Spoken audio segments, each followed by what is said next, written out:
Alors voilà, encore une fois, cette paracha, c'est la deuxième fois de suite.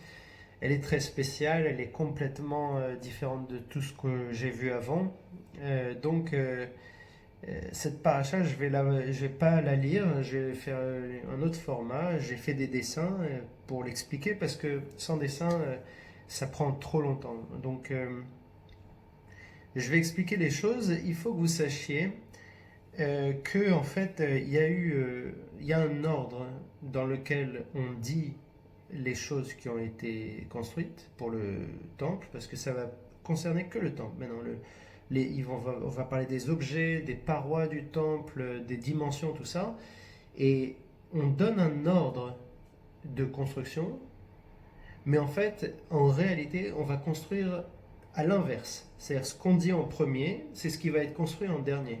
Et ce qu'on dit en dernier, c'est ce qui va être construit en premier. Donc, euh, c'est important de voir ça, parce qu'il y a une logique dans ça. Cette logique, elle est déduite des 10 commandements. Alors, comme j'avais parlé la semaine dernière, il y a 10 commandements. Donc, la première table, c'est la relation à Dieu. La deuxième table, c'est la relation aux hommes. La Parasha Mishpatim ne s'occupe que de la relation aux hommes, mais elle suit la pensée euh, derrière les 5 commandements de relation aux hommes. Et la Trouma, elle suit la pensée de la relation à Dieu, mais dans le sens inverse. Et c'est par ça que je dis que, ok, il te dit ce sens-là, mais en fait, il faudra réinverser pour construire. Donc, on commence avec Aaron, l'arche. Dieu, il dit à Moïse de faire un arche. Et un arche, ça ressemble à ça. Et vous allez voir, c'est très détaillé de comment il faut le faire. Donc, c'est une boîte en bois. C'est du bois, je vais vous dire, c'est du bois d'acacia, je crois. Je vérifie. Non, c'est du bois de chittim. Voilà, c'est du bois de chittim, c'est une sorte de cèdre stérile qui n'a pas de fruits. Et les barres, elles sont en bois d'acacia par contre. Donc ça, c'est du bois de cèdre et ça, c'est du bois d'acacia, les barres. Et le couvercle, c'est de l'or pur.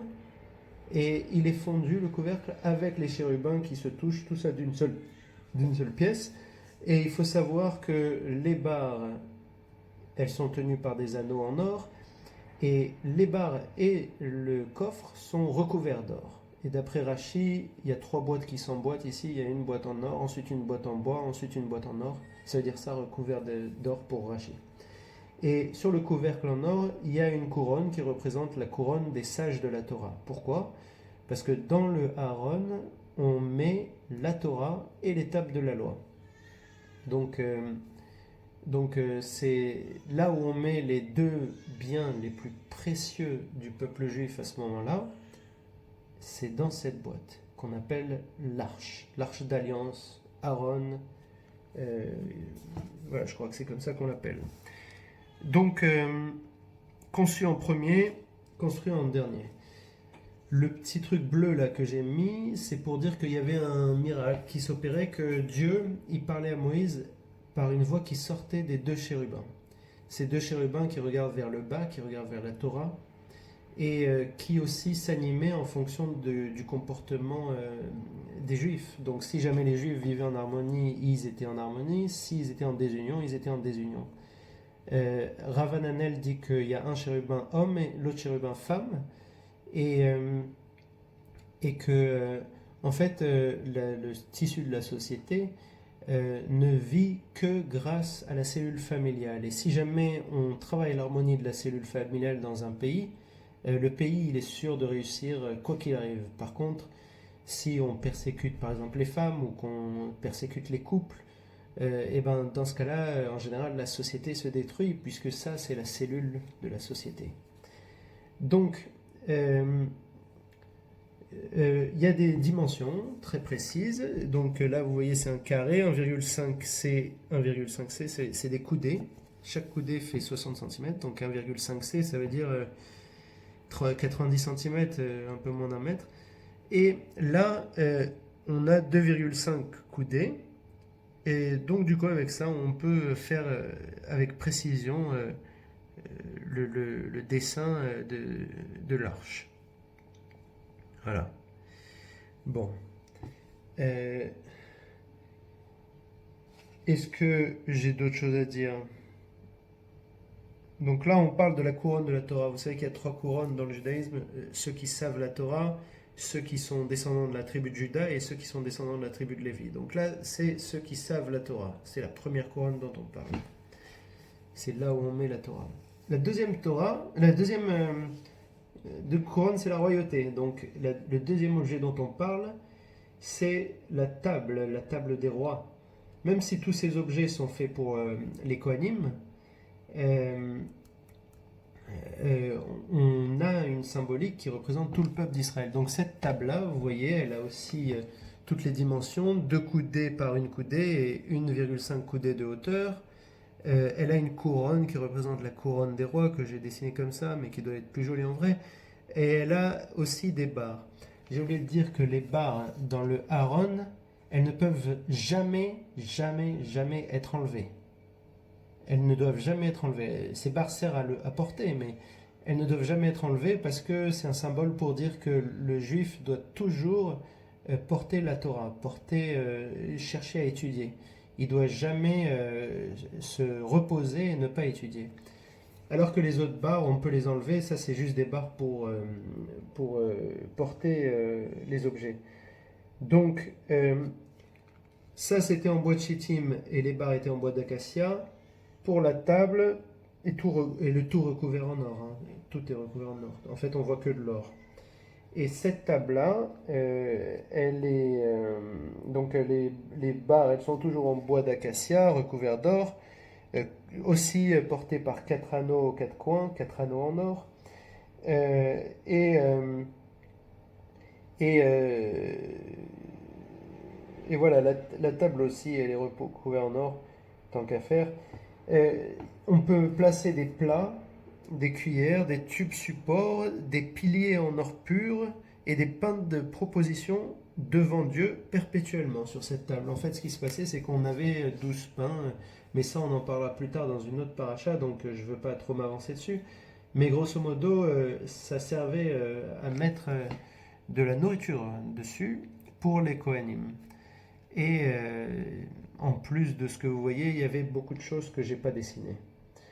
Euh, donc c'est le symbole de la table des rois, je l'ai déjà dit. C'est le symbole aussi de la nourriture et de la richesse matérielle. Parce que la richesse matérielle dans le judaïsme, contrairement au christianisme, ça n'est pas un péché. C'est quelque chose d'important. En tout cas, pas forcément de glorieux, mais en tout cas de pris en compte. Ensuite, le troisième objet que vous connaissez tous très bien, c'est la menorah, qui est fait d'un seul lingot avec inclus ces deux pièces qui sont une pince et une cuillère qui permettent de gérer la mèche et l'huile dans les coupes. Toutes les coupes, elles se tournent vers la coupe du milieu, comme toutes les coupes devraient se tourner vers la Torah. Les 3 coupes de gauche représentent la pensée qui est destinée à la subsistance, c'est-à-dire le travail, c'est-à-dire la science, c'est-à-dire tout ce que vous apprenez pour faire votre travail. Et les 3 autres, c'est l'intellectuel, c'est-à-dire votre intelligence. Et tout doit être tourné vers la Torah. C'est-à-dire, bien sûr que vous travaillez, vous avez un travail de docteur ou de je sais pas quoi, et ben il faut que vous trouviez un sens à ce que vous faites. Et ce sens, il doit être lié à votre judaïsme. Et aussi, en dehors de votre travail, vous avez des pensées intellectuelles aussi. Et ben il faut aussi que vous les tourniez vers la Torah. Il faut tout tourner vers la Torah dans ces symboles. Donc, cette menorah est faite du même talent d'or. Un talent d'or, c'est environ 68 kilos et c'est créé par martelage. Et Moïse n'arrivait pas à comprendre qu'est-ce que c'était exactement. Dieu lui essayait de lui expliquer comment ça marchait la menorah. Vous voyez, il y a des coupes ici, il y a des pommeaux, il y a des branches. C'est un peu compliqué à expliquer sans le montrer. Du coup, Moïse n'arrivait vraiment pas. Du coup, Dieu, il a dit passe-moi un lingot et c'est Dieu qui l'a fait. Donc la menorah qui est là, elle a été faite directement par Dieu et c'est celle qui, je crois, a été volée lors du temple de Titus. Mais en fait, non, je crois pas. Je crois que c'était même avant qu'elle ait été prise. Parce que, et je sais, on ne sait pas où elle est, bien sûr. Il y en a qui pensent qu'elles sont dans les caves du Vatican, toutes ces choses-là. Mais je crois pas, parce que les Romains sont arrivés tellement après les Babyloniens que c'est possible que ça ait été perdu avant. Donc vous avez bien compris, la coupe du milieu représente la Torah, et celle de gauche, la pensée qui va vers la subsistance, et celle de droite, les trois de droite, la pensée qui sont intellectuelles, la philosophie, les choses comme ça. Ensuite, on passe au tissu. Et là, vous avez les couvertures pour le tabernacle. Donc tous ces objets, ils sont dans une sorte de tente.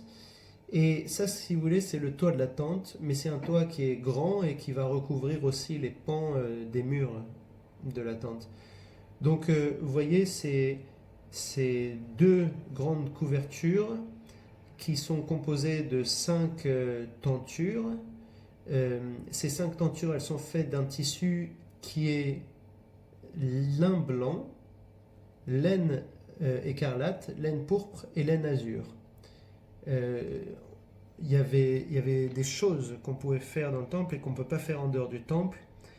C'est les deux péchés principaux, ce serait de mélanger le lin et la laine, c'est complètement interdit pour un juif, sauf pour ce temple, et aussi de faire des images, comme ces chérubins, qui sont aussi reproduites ici. C'est interdit pour un juif de le faire, mais pour le temple, c'était obligatoire de le faire. Donc Dieu donnait ce genre d'ordre de temps en temps. Donc il y a je vous l'ai dit, 5 teintures. Tel que c'est expliqué dans le Torah, moi je croyais que c'était une teinture azur, une teinture écarlate, une teinture pourpre, ensuite une teinture de lin et peut-être une teinture azur, peut-être pas une teinture de lin, peut-être encore écarlate, ensuite azur. C'était pas clair.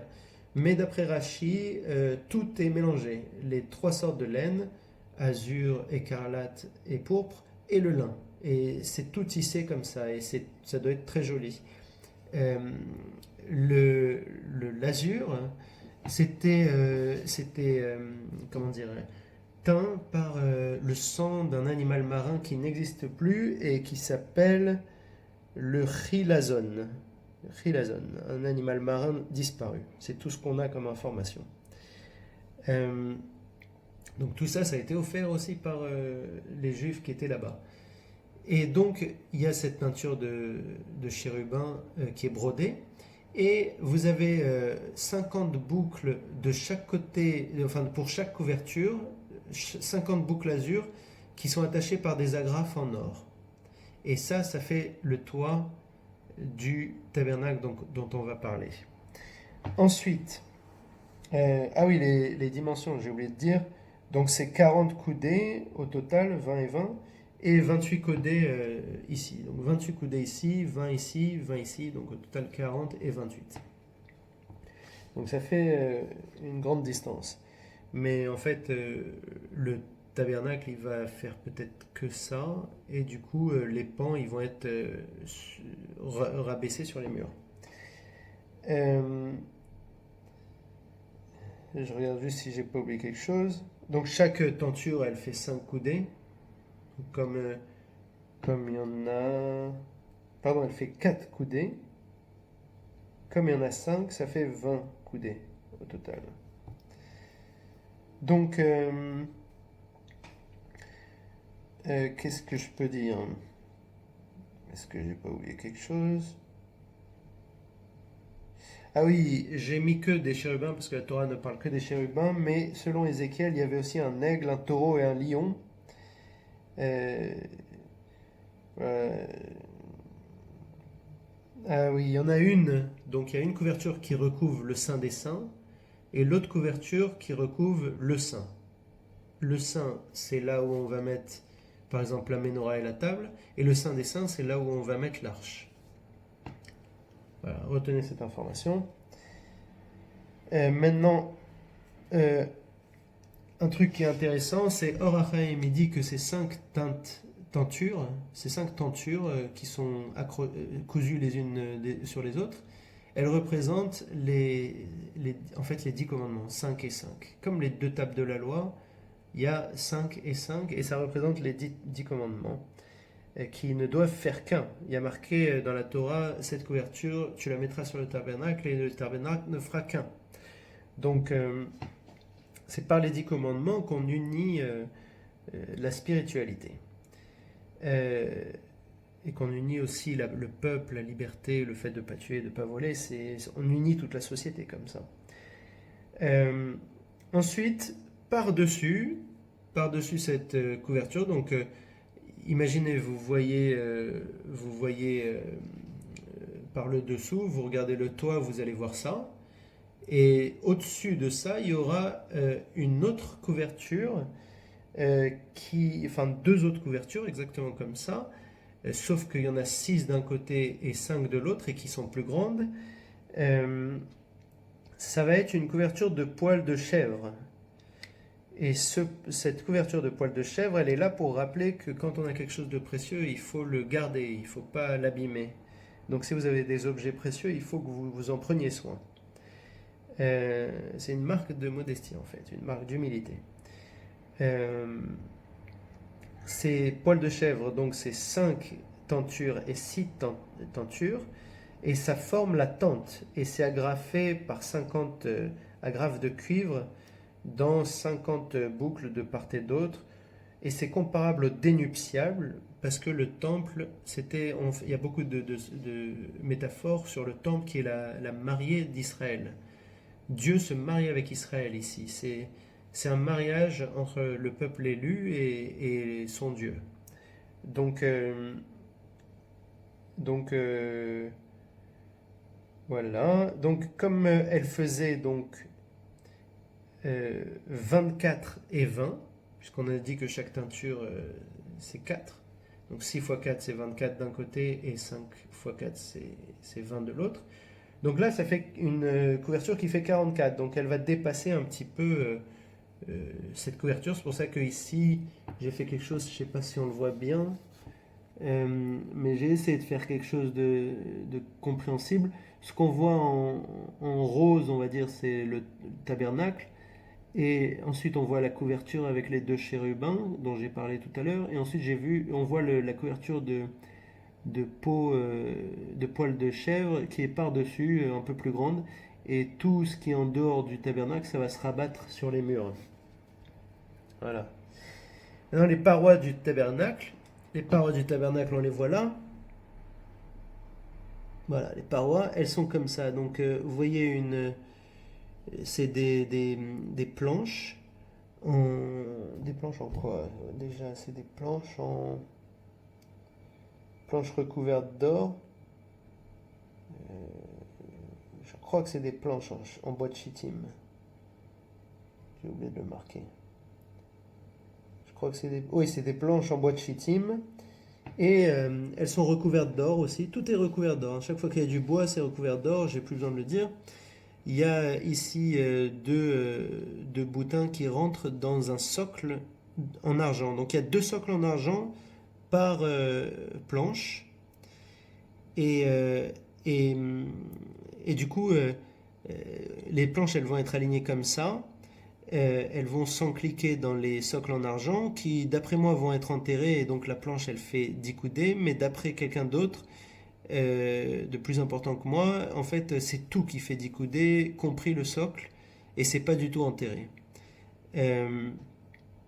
Aussi, d'après moi, il y avait 5 barres. Là, j'en ai dessiné 3. Une en haut, une en bas et celle du milieu qui passe à l'intérieur. Moi, je croyais qu'il y en avait 5. Mais en vrai, Rachid dit qu'en fait, là, il y en a 2 parce que c'est très long, donc elle est coupée en 2 au milieu. Et celle-là, elle est coupée en 2. Et celle-là, par contre, il n'y en a qu'une seule qui fait tout le long. Et puis, chaque planche a des agrafes ici pour les tenir. Ces anneaux qui fixent les planches. Donc, les barres, elles sont tenues aussi par des anneaux en or. C'est toujours des barres d'acacia recouvertes d'or. J'ai pas trouvé de preuve que celle du milieu elle est recouverte d'or. C'est possible que oui, c'est possible que non. Il n'y a personne qui en parle. Euh, Ensuite, ah oui, c'est Rachi qui a dit que les socles étaient enterrés, donc c'est pour ça, c'est quelqu'un de plus important que moi, donc on va lui faire confiance. Mais il y a marqué dans la Torah que la taille des planches, c'est 1,5 coudées par une coudée par 10 coudées de hauteur. Donc c'est 1,5 en longueur, 1 en épaisseur, on va dire, et 10 en hauteur. Et d'après Rachi, la hauteur, elle va jusqu'en bas de la comment dire, du truc en argent. Ça peut être compatible, nos deux opinions, si par exemple le boutin il va jusqu'en bas et qui fait, disons, la même taille que le socle en argent. Euh, ensuite, ensuite j'ai fait la disposition. Donc ici, ici, là, il y a, il y a 20 planches. 20 planches, donc de 1,5 coudées, ça fait 30 coudées. Et il y a 40 socles, parce que chaque planche a deux socles. Et ici, il y a 8 planches, donc 16 socles. Et donc ça fait 12 coudées, puisque chaque planche fait 1,5 coudées. Euh, Ensuite, il y a les barres, j'ai essayé de les dessiner ici. Voilà. C'est orienté comme ça. L'est, il est là, l'ouest, il est là, euh, le sud et le nord. Et alors, le nord et le sud et l'est et l'ouest ont des symboles très importants et très puissants. Il y a beaucoup disons, de Zohar, ou je sais pas comment dire, de choses un peu fantastiques. Et moi, j'aime bien le pshat et j'ai un peu honte de parler des choses un peu fantastiques parce que c'est un peu foufou, on va dire. Euh, mais grosso modo, le soleil se lève à l'est, donc la lumière vient de l'est, on va dire. Et, euh, et ensuite, il y avait quoi? Il y avait le nord, c'est par le nord qu'on a la richesse, donc si on prie vers le nord, on va avoir la richesse. Mais si on prie vers le sud, on va avoir la sagesse. Et avec la sagesse, on obtient la richesse et les honneurs, on le sait de l'expérience du roi Salomon. Euh, Qu'est-ce qu'il y a d'autre? Ah oui, il y a cette barre médiane dont j'ai brièvement parlé, qui est ici, là, ce petit trou là où on met la barre médiane, la barre qu'on ne voit pas parce qu'elle traverse toutes les planches. Et ben, elle symbolise Jacob qui a uni le din et le chesed. Donc Isaac, son père, il était très din, il était très loi, et son grand-père Abraham était très chesed, c'est-à-dire bonté, miséricorde. Et Et Abraham a eu deux fils qu'il n'a pas réussi à unir parce qu'il était que bonté. Isaac, il a eu deux fils qu'il a non plus pas réussi à unir parce qu'il était trop digne. Et Jacob, lui, il a réussi à unir tous ses enfants parce qu'il a réussi à unir le din et le chesed. Et apparemment, c'est la meilleure façon d'éduquer les enfants. C'est-à-dire qu'il faut un peu caresser les enfants, être gentil, et de l'autre côté, être un peu dur, être un peu strict. L'éducation, c'est fait de ça. On ne peut pas être totalement l'un, on ne peut pas être totalement l'autre, puisque si jamais on est totalement digne, on va créer un rebelle et un soumis. Et si on fait que chesed, on va faire comment dire, un fainéant et un gâté. En gros, j'essaie de faire l'exagération, quoi. Euh, Donc, il y a un autre qui dit que cette barre, elle est le symbole du Mashiach qui, à la fin des temps, unira tous les peuples de la terre pour aller vers la paix. Euh, Il y a des commentaires qui disent que le bois, donc toutes ces planches, elles sont, vous voyez, c'est des planches en bois recouvertes d'or, elles sont verticales, alors qu'en général, on construit horizontal. Parce que le bois représente le vivant et il va du sol vers le ciel. Le vivant doit toujours se tourner vers le ciel, il doit toujours essayer d'aller plus haut, d'aller plus loin. Et il se tient debout.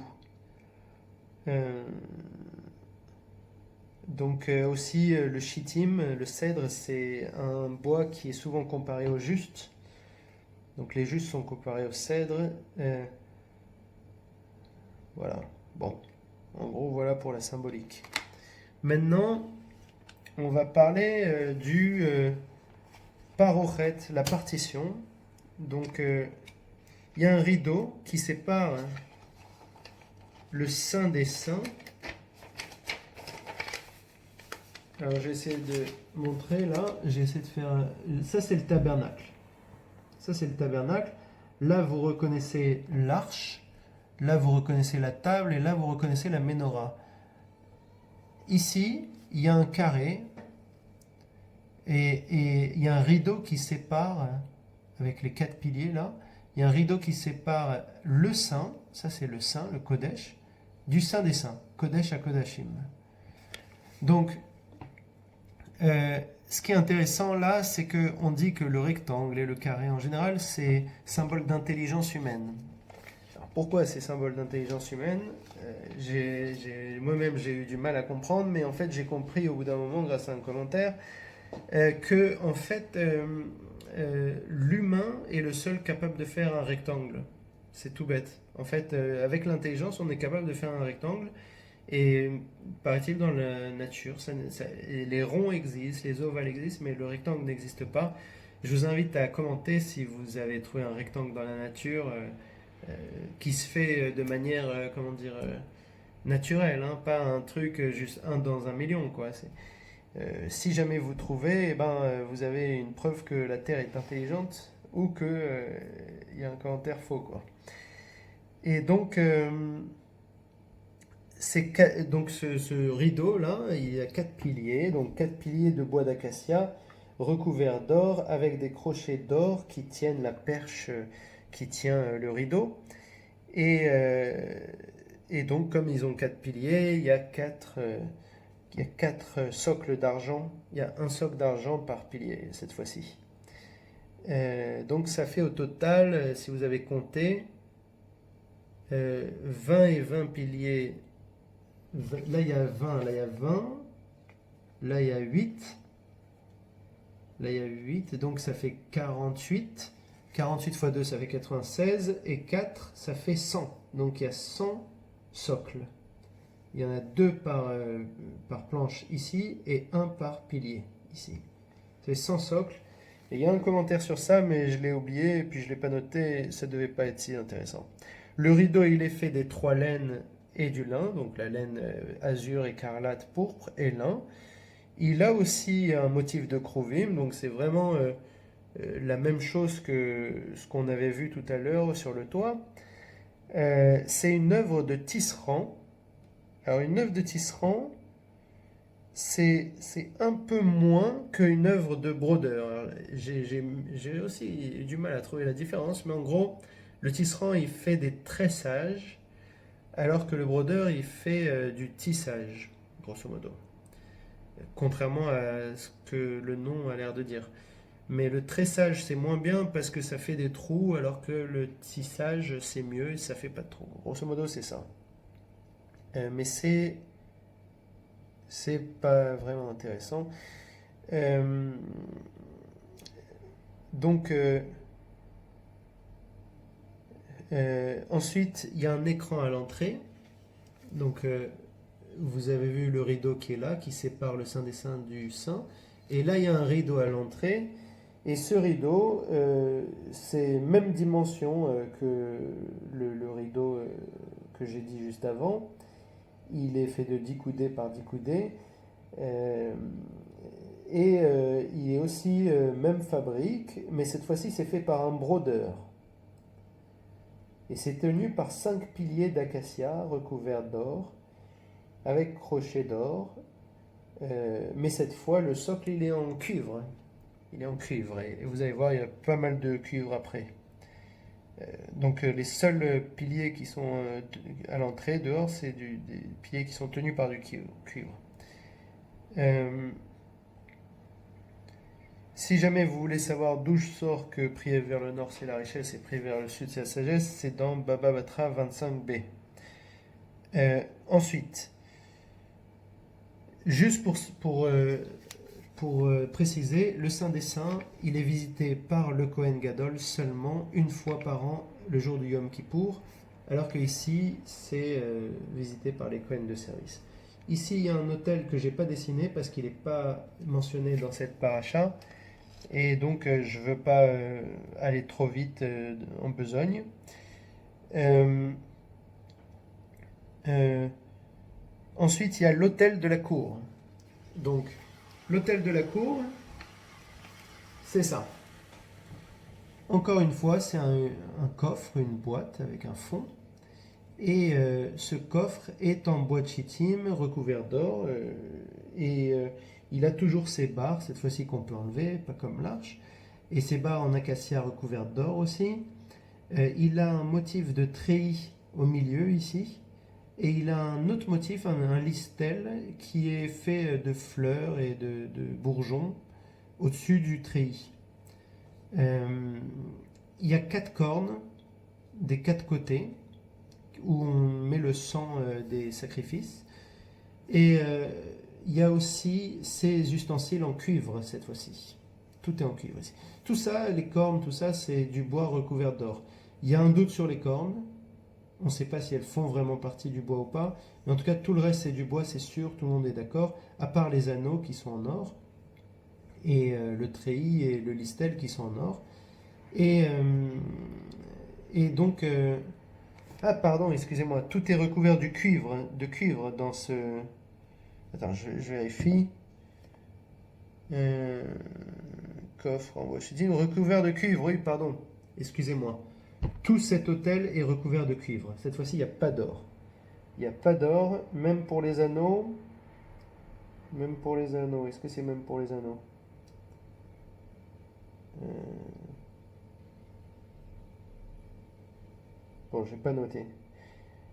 Bon, en tout cas, j'ai oublié de dire aussi, le rectangle, c'est symbole d'intelligence, c'est aussi symbole de liberté, et le rond, c'est symbole d'esclavage. Ne me demandez pas pourquoi, j'ai pas trouvé. Euh, Ces ustensiles-là, que ce soit la pelle pour la cendre, pour le mettre dans le seau, ou l'amphore où on met le sang, ou la fourchette qui sert à retourner le sacrifice, c'est un barbecue en fait.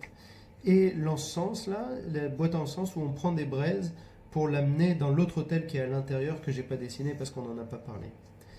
Et on met de la terre dans cet endroit et on fait les sacrifices.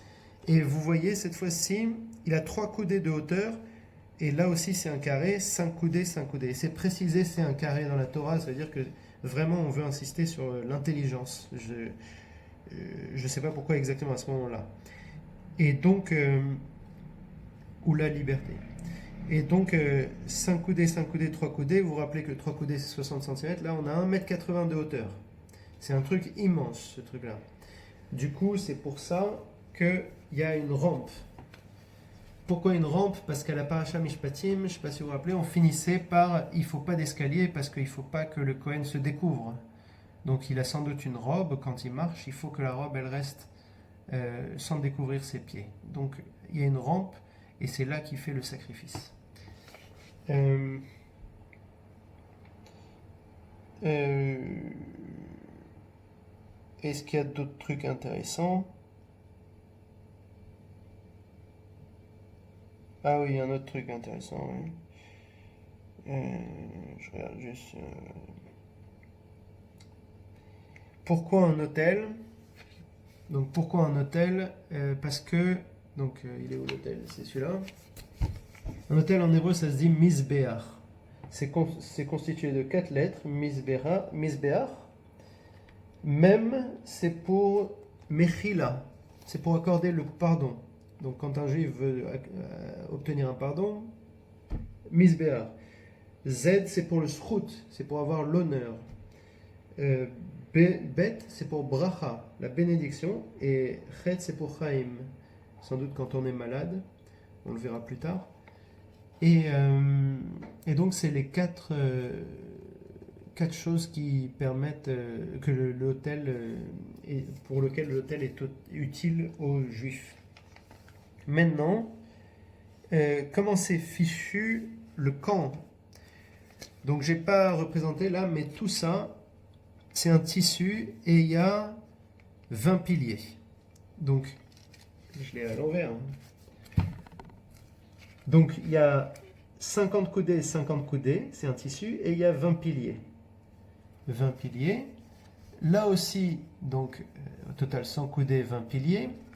Ici aussi, ici 50 coudées, 10 piliers. C'est tous les 5 coudées quoi qui est un pilier. Et ici aussi, sauf que ici à l'entrée, donc il y a 15 coudées comme ça, 15 coudées comme ça, et l'entrée de 20 coudées. Et la seule différence que j'ai trouvée entre le tissu qui entoure tout, tout le camp et l'entrée, la seule différence, c'est tissu de broderie et tissu de tisserand. Donc, l'écran, c'est un tissu de brodeur, et ici, c'est un tissu de tisserand tout autour. C'est la seule différence que j'ai vue. Les piliers, ils ont un socle en cuivre, ils ont des crochets comme avant et des rubans en argent et personne ne sait, enfin j'ai pas trouvé, même Rachid dit je sais pas, euh, personne ne sait comment ils sont ces rubans, est-ce que c'est juste au milieu, est-ce que c'est juste en haut, est-ce que c'est tout le long, ça tourne. Ruban en argent, c'est tout ce qu'on a comme information pour ces poteaux. Et ces socles, ils sont en cuivre, donc chaque fois que c'est dehors, les socles sont en cuivre, pas en argent. Euh, voilà, je crois que c'est tout ce que j'ai à dire. Euh, Ce qui est intéressant, après c'est, ah oui, donc vous avez eu 50-50 et juste au milieu c'est l'entrée du tabernacle. Et là vous voyez le Kodesh à Kodashim c'est un carré alors que là c'est un rectangle et en fait on peut le diviser en trois. Je l'ai pas bien fait à l'échelle. Euh, les couvertures ils retombent sur les côtés. Et sur les côtés, il y a deux coudées qui sont découvertes, alors que derrière, c'est 10 coudées complètement couverts. Et devant, il y a une coudée qui sort. Les couvertures dont on a parlé avant, en peau de chèvre et tout ça. Ah oui, j'ai oublié, sur les peaux de chèvre, il y a d'autres couvertures. Il y a une couverture de bœuf teintée en rouge et une couverture de tarrache, qui est un animal multicolore qui ressemble à une licorne et qui a disparu depuis. Voilà, c'est tout pour la paracha d'aujourd'hui. Je suis désolé que il n'y a pas grand-chose dans cette paracha. C'est très mystique, c'est très déconcertant. Tous les autres parachas, il y a des choses précises, il y a comment dire, des, des leçons à tirer. Mais là, non, on décrit un petit peu le temple qui va servir au peuple juif. Et le truc, c'est qu'il y a quand même quelque chose d'intéressant.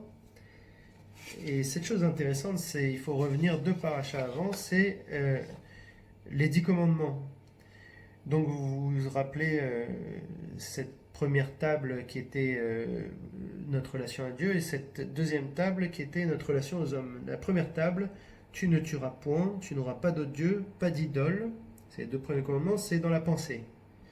N'invoque pas le nom de Dieu, c'est la parole. Souviens-toi du Shabbat, c'est l'action. Et honore tes parents, c'est le comportement. Maintenant, l'Aaron, l'arche d'alliance, euh, t'as l'impression que c'est le comportement. Mais c'est le truc qu'on va faire en dernier. Ce comportement, c'est de te tourner vers la Torah, d'étudier, d'être un savant, de rester dans l'attente. C'est le principe du judaïsme. Euh, c'est pas d'aller faire le business, que le business, la guerre ou les choses comme ça. C'est pas les juifs. Les juifs, c'est l'étude de la Torah. Donc c'est un comportement.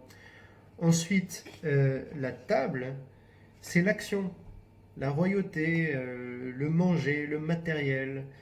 La menorah, ça va être la pensée.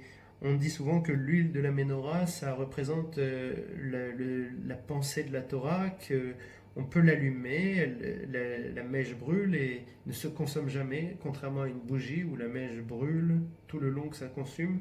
Et ça, c'est l'intelligence des philosophes qui utilisent leur savoir pas pour s'élever, mais pour justement s'occuper d'avoir un meilleur confort, des choses plus, pour mettre les choses à leur service, quoi. C'est un commentaire du Maral de Prague dont j'ai lu le bouquin. Voilà, je peux me la péter un petit peu. Sinon, il y a Après, bon, c'est pour ça que ça a été mis comme ça. C'est pour ça que ça a été mis dans ce sens. Euh,